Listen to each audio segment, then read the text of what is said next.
যোৱা 7 ডিচেম্বৰ 2024 তাৰিখে আমাৰ ৰাজগড় মণ্ডল কেন্দ্ৰৰ সভাখন আৰু শিক্ষণ সামগ্ৰীৰ এখন প্ৰদৰ্শনী তথা প্ৰতিযোগিতাৰ অনুষ্ঠিত হৈ যায়। এই প্ৰদৰ্শনী তথা প্ৰতিযোগিতাত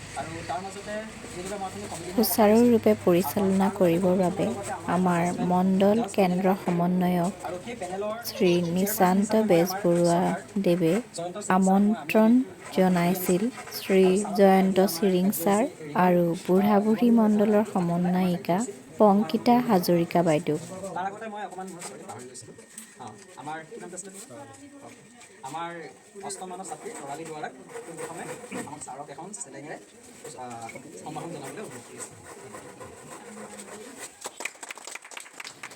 বেতনী বৰপথাৰ মজলীয়া বিদ্যালয়ত অনুষ্ঠিত হোৱা এই প্ৰদৰ্শনী তথা প্ৰতিযোগিতাখনৰ দুৱাৰ মুকলি কৰে শ্ৰী জয়ন্ত চিৰিং দেৱে।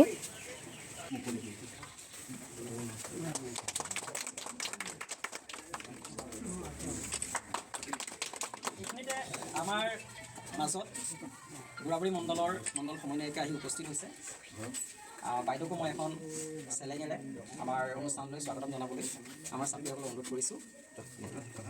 অকণমান মোৰ নামখিনি জনাত দিগদাৰ হৈছে। আৰু তাৰ মাজতে আমাৰ সকলোৰে এই TLM প্ৰদৰ্শনী তথা প্ৰতিযোগিতাৰ বাবে বিচাৰকৰ গুৰু দায়িত্ব অৰ্পণ কৰাৰ বাবে মই আমাৰ মণ্ডল কেন্দ্ৰ সমন্বয়কক আন্তৰিক কৃতজ্ঞতা তথা ধন্যবাদ জনালোঁ। আৰু ইয়াৰ পিছতেই ৰাজগড় মণ্ডলৰ আটাইকেইখন বিদ্যালয়ৰ পৰা অহা TLM সমূহৰ প্ৰদৰ্শনী মুকলি কৰা হয় আৰু এই প্ৰদৰ্শনী তথা প্ৰতিযোগিতাৰ বাবে শ্ৰী জয়ন্ত চিৰিং ছাৰ, শ্ৰীমতী পংকিতা হাজৰিকা বাইদেউ, মই আৰু বেতনী বৰপথাৰ মজলীয়া বিদ্যালয়ৰ প্ৰধান শিক্ষক গুণীন দাস দেৱক এটি গুৰু দায়িত্ব অৰ্পণ কৰা হয়। গতিকে আমাক এখন গাইডলাইন দিছিলে TLM প্ৰিপাৰেশ্যনৰ কাৰণে। সেই গাইডলাইনখনৰ সেই নিৰ্দেশাৱলীসমূহ কেইটামান দিশৰ ওপৰত আমি গুৰুত্ব প্ৰদান কৰিহে আপোনালোকৰ TLM সমূহ বিচাৰ কৰা হ'ব। গতিকে মই পুনৰবাৰ কৈছোঁ, যোগ্যতা নাই যদিও তেখেতৰ নিমন্ত্ৰণ ৰক্ষা কৰি আহিছোঁ আৰু সেয়েহে আপোনালোকৰ TLM সমূহ কেইটামান দিশৰ ওপৰত আমি সকলোৱে বিচাৰকৰ সৈতে উপস্থাপন, সৌন্দৰ্যবোধ, সৃজনীশীলতা, পাঠৰ লগত সংগতি থকা হস্তনিৰ্মিত আৰু স্থায়িত্ব যিটো লং লাষ্টিং, তাৰ সেইকেইটা দিশৰ ওপৰতে আমি বিচাৰ কৰিম বুলি ভাবিছোঁ।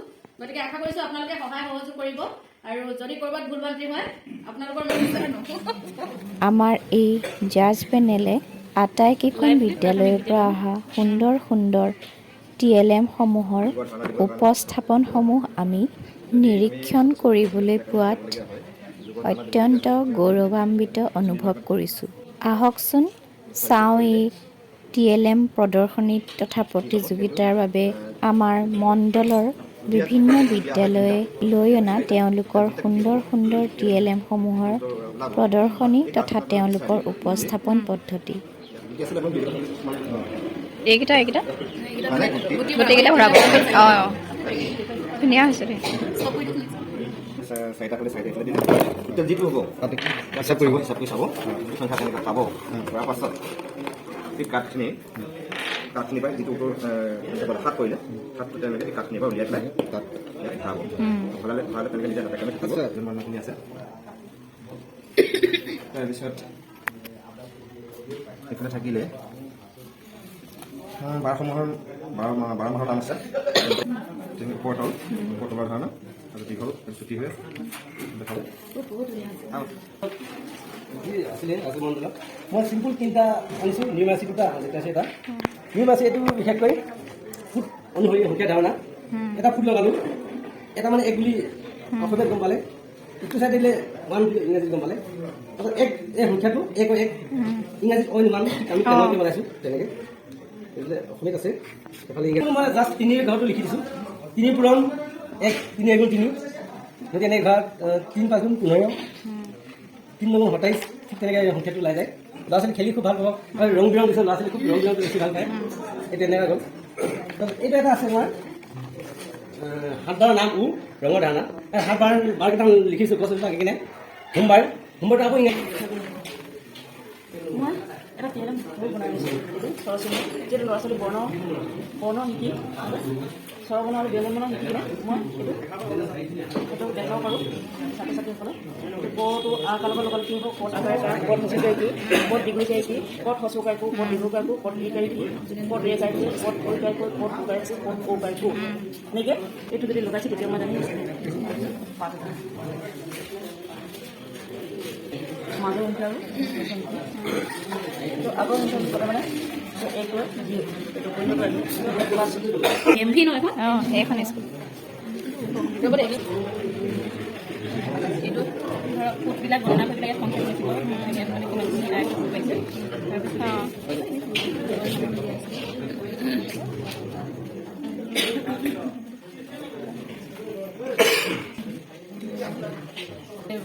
তেনেকুৱা ধৰণৰ হেৰি কৰি পেলাই দিব পৰা যায় এনেকুৱা ধৰণৰকৈ শব্দ গঠন পকাই থৈ দিয়া আছে নেকি মানে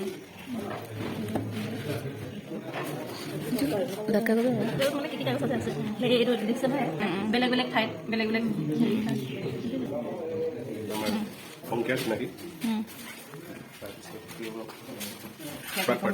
প্ৰাক লিখনৰ ধাৰণা অঁ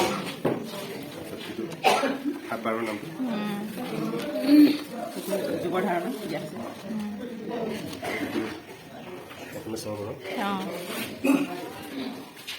আপোনালোকে এটা কাম কৰি দিওঁ সাক্ষৰতা আৰু সাৰ্থকতাখিনি বেলেগ কৰি দিব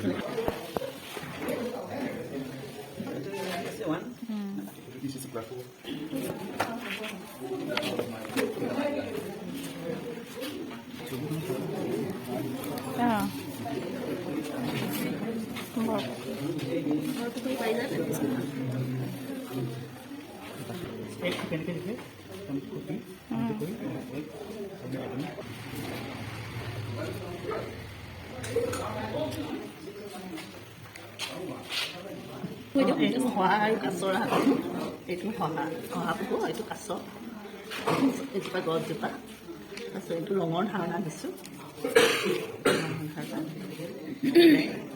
ৰেড তাৰপিছত পিংক কালাৰ গ্ৰীণ ৰঙৰ ধাৰণা তাৰপিছত এইটো সংখ্যা জ্ঞানৰ ওপৰত এইটো একৰ পিছৰ সংখ্যাটো কি আগৰ সংখ্যাটো কি 0 তাৰপিছত মাজৰ সংখ্যাটো কি 1 0 আৰু 2ৰ মাজৰ সংখ্যা তেনেকৈ এইখিনি কাৰ হয় এইখিনি বনাইছিলোঁ মই দেখাবলৈ আপুনি কৈ দিয়ক বাইদেউ হেৰি এইখিনি চৰচ চিহ্ন এইখিনি ব্যঞ্জন বৰ্ণৰ লগত আঠাই লগালে যে বট আঠৰ আহত সেইটো জানিব আকৌ তাৰপিছত এইটো যুগৰ ধাৰণা দিছে বাইদেউ এইটো ইয়াত ধৰক পেঞ্চিলেৰে আপুনি 2 লিখি দিলে ইয়াত 3 ইয়াত দুডাল কাঠি ভৰাব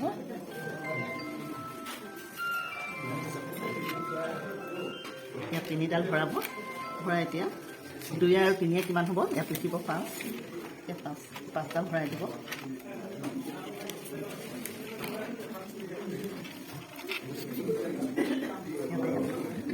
এইটো যৌথ পৰিয়ালৰ ধাৰণা যৌথ পৰিয়ালত যে কোন কোন থাকে সেইটো সিহঁতে বুজি পাব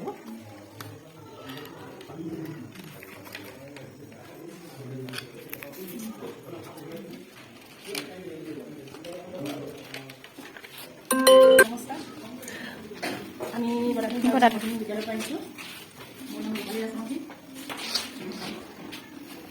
আমি ছাত্ৰ ছাত্ৰীসকলৰ বাবে শিক্ষণ সামগ্ৰী লৈ আহিছোঁ এয়া ছাত্ৰ ছাত্ৰীসকলৰ সংখ্যা শিকিবলৈ 1 লিখিছোঁ 1 2 7 বাৰৰ নাম ছাত্ৰ ছাত্ৰীসকলে 7 বাৰৰ নামৰ বাহিৰেও তেওঁলোকে ৰঙৰ ধাৰণাটো বুজি পাব ৰং তেনেকৈ দেওবাৰ সোমবাৰ আকাৰ হচৰিকাৰ দীঘকাৰ এইখিনি তেনেকৈ দিছোঁ ইয়াতো ৰং বিৰঙৰ হেৰিটো দিছোঁ লগতে ৰঙৰ ধাৰণাটো বুজি পাব আমি কাঠিবোৰ ভৰাই দিছোঁ এটা কাঠি দিছোঁ 2 এইটো হ'ল প্ৰথম শ্ৰেণীৰ সংখ্যা ধাৰণা। তেওঁলোকে মানে 1ৰ পৰা 10লৈকে সংখ্যা ধাৰণাৰ কাৰণে মই এখন উঠি আৰু এনেকৈ বুজিব যে 1, 2, 3 এনেকৈ কৰি আহি থাকিব। অহাৰ পিছতে তেওঁলোকৰ পৰা লাৰ্ণিং আউটকাম হ'ব ইয়াৰ এটাই পখিলা বিষয়ে তেওঁলোকে জানিব আৰু তেওঁলোকে যে ট্ৰেইনখন সেই ট্ৰেইনৰ বিষয়ে তেওঁলোকে মানে কিবা বোধগম্য হ'ব। সেইবুলি সংখ্যা জ্ঞানৰ যিখিনি হ'ল তাৰ মাজতে কালাৰ কেইটামানো তেওঁলোকে চিনি পাব। তাৰ দ্বিতীয়তে এখন মই ক্লাছ 2 এই ছবি সাধু কওঁ আহা তেওঁলোকে মানে লেটাৰ চি বিষয়ে তেওঁলোকে ছবিসকল এই ছবি চাই ছবি 1 নম্বৰ তেওঁলোকে নিগনিৰ কাণ্ডনো কি কৰিলে ছাত্ৰ ছাত্ৰীসকলে নিগনিটোৱে কেনেকৈ কি মানে বুদ্ধি খটালে আৰু মেকুৰীজনী কেনেকৈ কৰিলে তেওঁলোকে প্ৰতিটো এনে তেওঁলোকে যেনে কোনো স্বৰচিন নাই স্বৰচিনযুক্ত শব্দৰ লগত চিনাকি পৰিচয় হ'ব। তেনেকৈ নাই কেইটাও স্বৰচিন নাই আহিলে আগামী পৰা তাৰমানে কি হ'ল টান তেওঁলোকে স্বৰচিন শব্দৰ জ্ঞান ইয়াত ভাল চব্জি হ'ব। ঠিক তেনেকৈ হুঁচৰি এই শাক পাচলিৰ বিষয়ে মানে বাইদেউ ৰাখিছিলে বাইদেউ আপুনি ইয়াত হৈ গৈছে এতিয়া শাক পাচলিৰ বিষয়ে ছাত্ৰ ছাত্ৰীসকল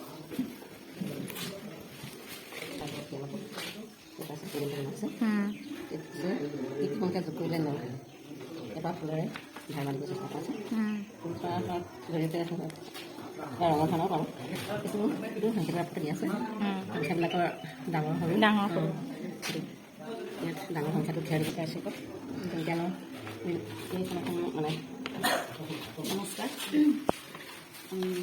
বৰগাঁও দেখিছিলোঁ মই বনাইছোঁ এখন প্ৰথম শ্ৰেণীৰ বাবে ইয়াত আছে ধনী সজাগতা ৰঙৰ ধাৰণা আৰু ফুলৰ নাম জনা এইখিনি শিকাবৰ কাৰণে বনাইছোঁ এইখন প্ৰথমতে উমলা গীত এটা দেখিছোঁ মনোৰঞ্জনৰ বাবে আপোনাৰ সাংখ্যিকতাৰ ওপৰত দুটা টেলেণ্ট প্ৰথমতে বনাইছোঁ আপোনাৰ এটা কিউব এটা ইয়াত আপোনাৰ 1ৰ পৰা 10লৈ সংখ্যাৰ ধাৰণা দিব পাৰোঁ।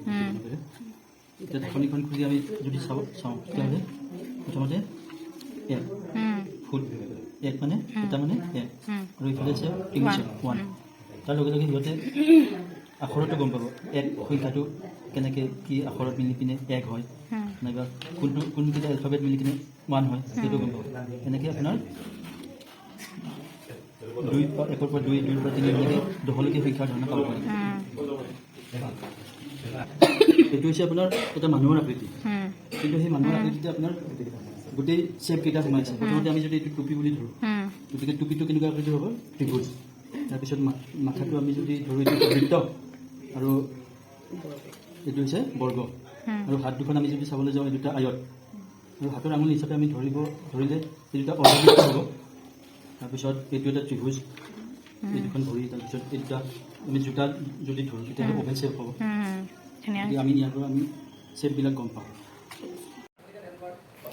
ইয়াৰ পিছতে আমাৰ অংশগ্ৰহণকাৰীসকলৰ ফালৰ পৰা তেওঁলোকৰ মতামত জানিবলৈ বিচৰা হয় আৰু তেওঁলোকেও নিজৰ মতামত এই সভাত আগবঢ়ায়। ইয়াৰ পিছতে ফলাফল ঘোষণা কৰা হয়। সাক্ষৰতা আৰু সাংখ্যিকতা দুয়োটা দিশতে তিনিখন বিদ্যালয়ে পুৰস্কাৰ লাভ কৰে। প্ৰথম দ্বিতীয় তৃতীয় তিনিটাকৈ পুৰস্কাৰ লাভ কৰে আৰু এই বিদ্যালয় প্ৰতিনিধিত্ব কৰি যিকেইজন শিক্ষকে তেওঁলোকৰ উপস্থাপন আগবঢ়াইছিল তেখেতসকলক পুৰস্কৃত কৰা হয়। লগতে প্ৰতিখন বিদ্যালয়কে অংশগ্ৰহণ কৰাৰ বাবে একোখনকৈ মানপত্ৰ প্ৰদান কৰা হয়।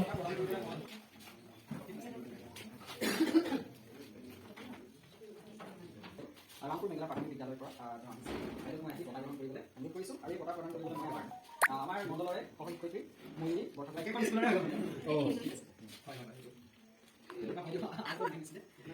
আছে একেদৰে আমাৰ যেনেকৈ সাক্ষৰতা প্ৰথম স্থান যিখন বিদ্যালয় পাইছিলে সেইখন স্থানে পুনৰ প্ৰথম স্থান অধিকাৰ কৰিছে আৰু সেই বিদ্যালয় হৈ যিগৰাকী আমাৰ প্ৰেজেণ্টেশ্যন বা সদৌ শেষত সকলোৱে মিলি প্ৰীতিভোজ গ্ৰহণ কৰি আজিৰ এই সুন্দৰ দিনটিৰ সুন্দৰ সমাপ্তি ঘটোৱা হয়।